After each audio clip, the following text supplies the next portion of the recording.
Đấy, được rồi, đó này. Buồn là trống à.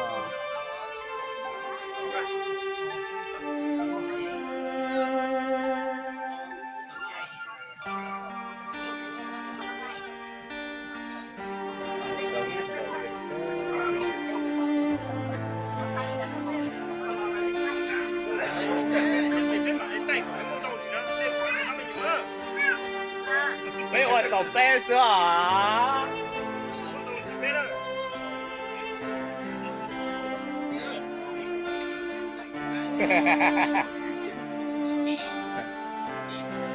Nó lô, nên chỉ đó là chỉ tiền nó mà.好了，那得自己捡慢慢。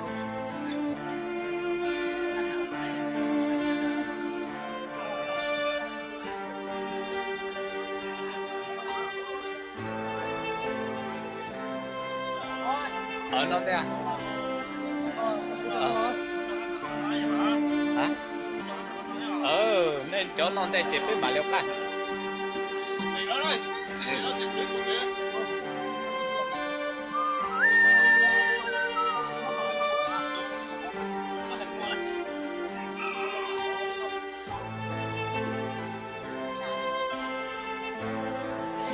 Nói chung à.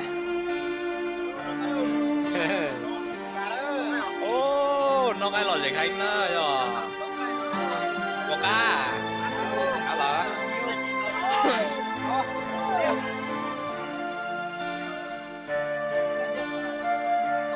Nó tiền á, chỉ nói lì lì là nó nè. Nó tiền á.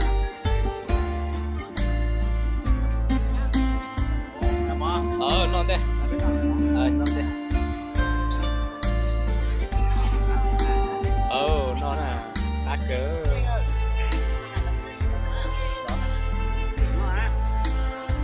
Con mà thừa mà mua cho ta.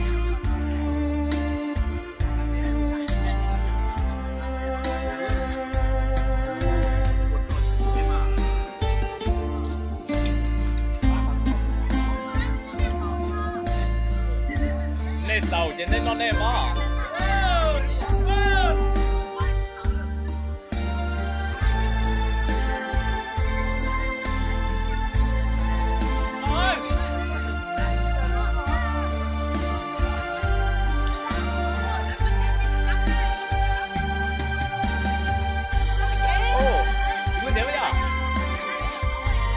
Có bà. Thế là chỉ tua đó. Đó. Bây giờ hai tiền lấy chỉ tao con thế. Đỡ rõ rồi bây giờ.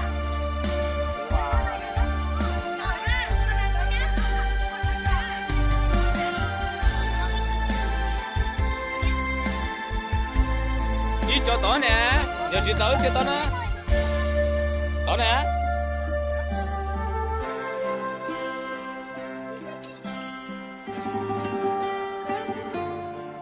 Tao, giờ chỉ tao mấy xe đầu tao mà. Tao mua.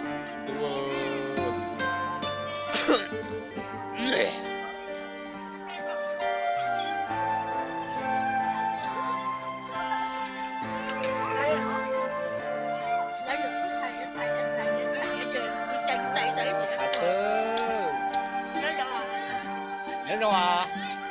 Có cá à? Cá hả?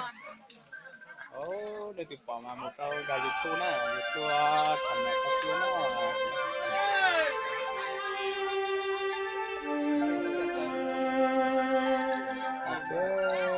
Thì nó cũng tu sán đó thế là, nó chỉ mà chỉ nên nó tài cái này để tu.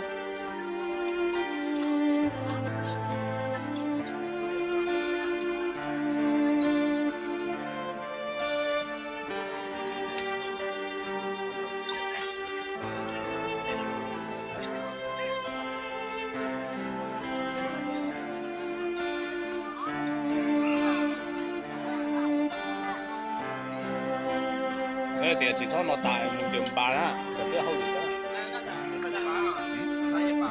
Đặt to á.